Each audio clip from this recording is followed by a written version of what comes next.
గోధుమ లడ్డు తయారు చేయడానికి ఈ లడ్డు కావాల్సిన ఐటమ్స్ ఏంటో ఇప్పుడు చూద్దాం. గోధుమ పిండి 1 కప్పు, పంచదార పొడి 1 కప్పు, ఎండు కొబ్బరి తురుము కొద్దిగా, పాలు 1/2 కప్పు, నెయ్యి 1/2 కప్పు, డ్రై ఫ్రూట్స్ కొద్దిగా, యాలకుల పొడి కొద్దిగా. ఫస్ట్ ఏంటి పిండి ఏమైనా వేయించుకోవాలా? అవునండి. 1 స్పూన్ నెయ్యి వేసుకోవాలండి. తర్వాత గోధుమ పిండి వేసి వేంపాలి. ఇది బ్రౌన్ కలర్ వచ్చేయాలా? అవునండి.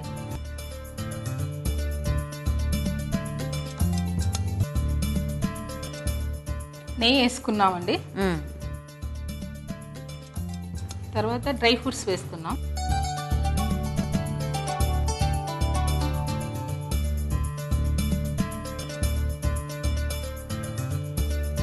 కొబ్బరి వేయించాలండి. ఎండు కొబ్బరి,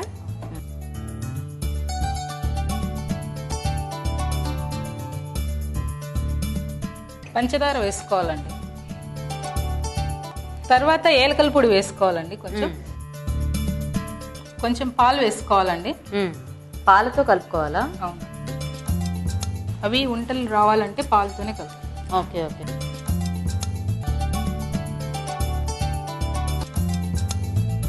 తయారైందండి గోధుమ లడ్డు. అయిందా మొత్తానికి? అమ్మయ్యా, ఓ పని అయింది అన్నట్టు చెప్పారు. ఓకే ఓకేనండి. సో మొత్తానికి గోధుమ లడ్డూలు రెడీ అయిపోయాయండి.